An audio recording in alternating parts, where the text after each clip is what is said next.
listen to your parents, listen to your teachers, and listen to men and women of goodwill on how to circumvent the pitfalls of life, because they're out there. Amen. That's true. Proverbs 22:6 says, train up a child in the way you think he should go. I'm paraphrasing. And he'll do it for a lifetime. I had the fortune of being raised by an aunt on the street that we lived on.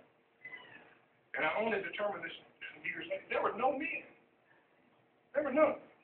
So all black women raised children. And the lady that raised me told me time and time again, my sisters, I've got 3 sisters. Don't lie, don't cheat,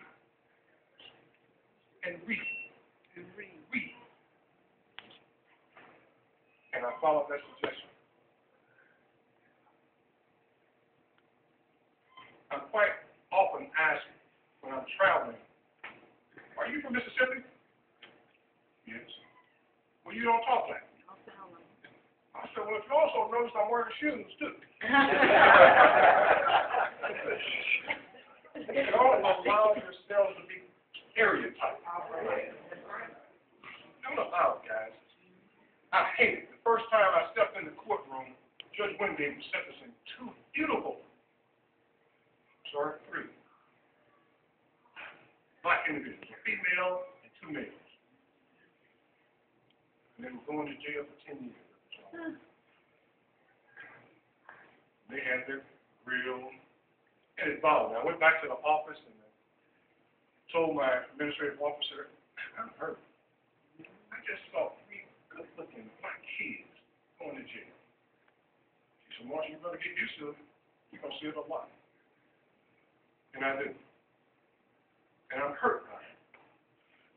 I'm hurt by it because they're wasting their time.